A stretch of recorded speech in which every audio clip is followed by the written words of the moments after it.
Assalamualaikum warahmatullahi wabarakatuh. Salam sejahtera bagi kita semua. Selamat pagi. Saya ucapkan terima kasih kepada Bapak Dr. Ahmad Syarif MPD selaku dosen pengampu mata kuliah kajian kebahasaan. Berdirinya saya di sini bersama rekan-rekan saya ingin mempresentasikan materi ke-11 yaitu psikolinguistik bahasa Indonesia. Baik, sebelumnya perkenalkan, nama saya Natasha Maya Diva dengan NIM 061 sebagai moderator, dan ini rekan saya. Saya Uda Nurita dengan NIM A1D12561 sebagai pemateri 1 dan 2. Teman Saya Bunga dengan NIM 016 sebagai pemateri 5 dan 6. Dan saya Berita Syafilita dengan NIM 056 sebagai pemateri 3 dan 4. Baik, sekarang kita langsung masuk kepada materi 1 dan 2 yang akan dibacakan oleh Aulia. Silakan Aulia. Dari sini saya akan membahas tentang hakikat psikolinguistik. Yang pertama itu kita harus mengetahui apa itu psikolinguistik.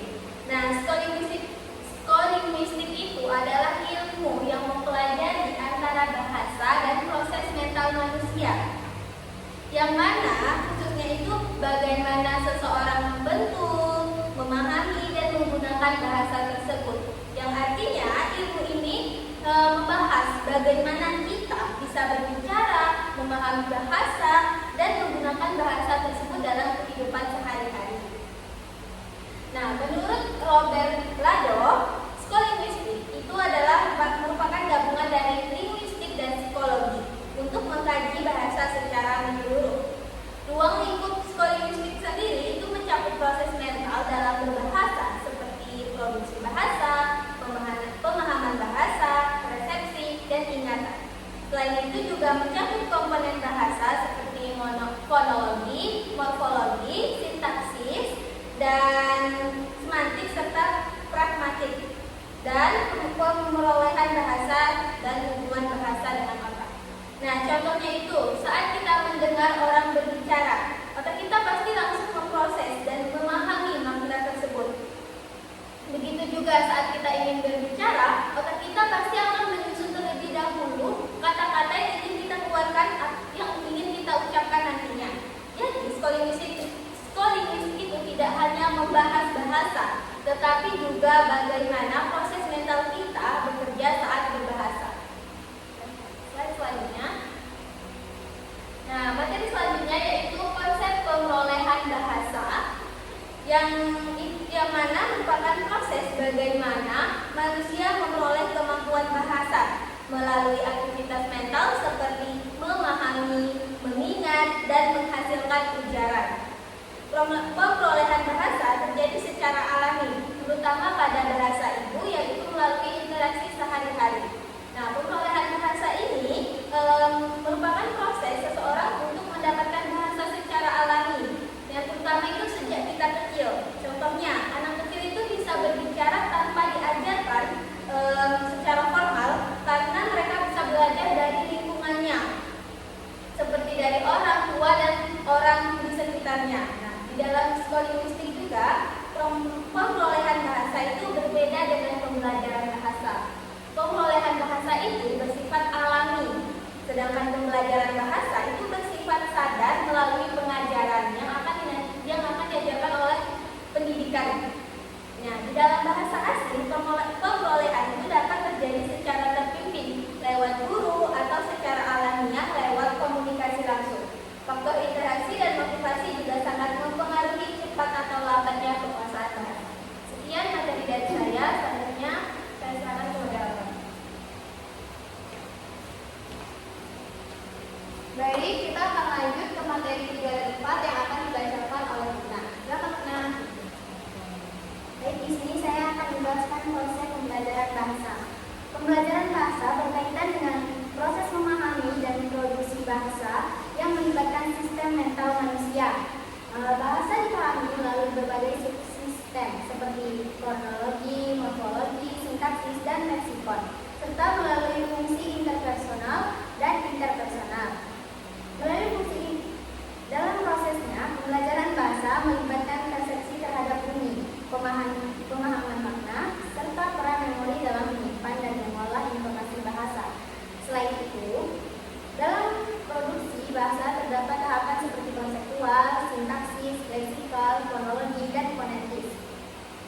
Pembelajaran bahasa juga mencakup perencanaan ujaran, monitoring, serta kemungkinan terjadinya kesalahan tutur yang dipengaruhi oleh kondisi psikologis maupun faktor neurologis. Contoh konsep pemerolehan bahasa yaitu di sekolah dasar, guru mengajak siswa bercerita tentang pengalaman sehari-harinya, atau siswa diminta menceritakan kembali cerita yang didengar.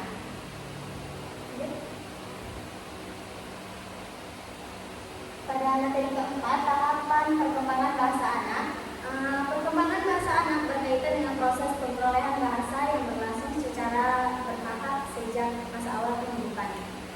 Anak mulai dengan memahami bahasa melalui persepsi bunyi, kemudian berkembang pada pemahaman kata, kalimat, hingga wacana. Selanjutnya, anak mampu memproduksi bahasa melalui proses yang melibatkan perencanaan dan pengolahan bahasa dalam pikiran. Perkembangan ini juga didukung oleh memori, baik memori pengalaman, konseptual, maupun kata. Selain itu, perkembangan bahasa anak dipengaruhi oleh pelajaran bahasa, interaksi lingkungan, serta kondisi fisik dan mental. Jika terdapat gangguan pada sistem penginderaan, saraf, atau kondisi psikologis, maka perkembangan bahasa anak dapat terhambat atau menyimpang. Sekian materi dari saya kembalikan kepada moderator. Baik, terima kasih Luna. Sekarang kita akan membahas materi yang kelima dan keenam yang akan dibacakan oleh Luna. Saya akan menjelaskan materi 5, yaitu faktor yang mempengaruhi perkembangan bahasa. Faktor yang mempengaruhi perkembangan bahasa anak ada beberapa, yaitu lingkungan sosial dan keluarga, usia, kondisi fisik dan alat indera, kemampuan berpikir atau kecerdasan, emosi, fungsi otak dan sistem saraf. Terus lingkungan juga sangat berpengaruh karena anak belajar bahasa melalui interaksi sehari-hari. Masa kanak-kanak juga merupakan masa terbaik untuk memperoleh bahasa karena otak anak masih sangat mudah menerima hal baru. Jika salah satu faktor tersebut terganggu, maka anak dapat mengalami keterlambatan atau hambatan berbahasa.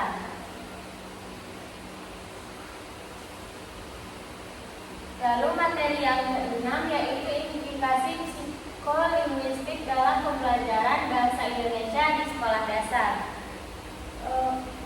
Pada anak usia 10 tahun sampai 12 tahun, proses pembelajaran harus disesuaikan dengan tahap perkembangan kognitif dan sosial mereka yang semakin kompleks.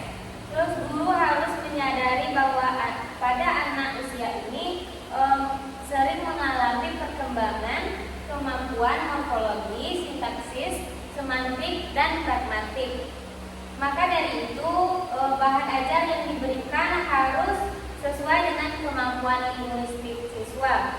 Guru juga disarankan menggunakan strategi pembelajaran yang memanfaatkan interaksi sosial agar pengalaman bahasa siswa itu semakin berkembang dan materi tetap relevan dengan kebutuhan peserta didik. Sekian materi saya kembalikan kepada moderator. Baik, sekianlah materi dari kelompok kami. Saya akan membacakan kesimpulan. Psikolinguistik merupakan ilmu interdisipliner yang mengkaji hubungan antara bahasa dan proses mental manusia. Mencakup bagaimana bahasa diperoleh, dipahami, diproduksi, dan juga digunakan dalam kehidupan sehari-hari. Pemerolehan bahasa terjadi secara alami melalui interaksi lingkungan, terutama pada masa kanak-kanak. Sedangkan pembelajaran bahasa berlangsung secara terstruktur melalui proses pendidikan. Jadi perkembangan bahasa anak berlangsung secara bertahap, dipengaruhi oleh faktor internal seperti kondisi otak, kecerdasan, dan juga emosi, serta faktor eksternal seperti lingkungan dan interaksi sosial. Oleh karena itu, pembelajaran bahasa harus memperhatikan aspek kognitif, psikologis, dan sosial peserta didik. Sedangkan implikasi psikolinguistik dalam pembelajaran bahasa Indonesia menekankan pentingnya peran guru dalam menciptakan pelajaran yang interaktif, kontekstual, dan sesuai dengan tahap perkembangan anak, sehingga kemampuan berbahasa siswa dapat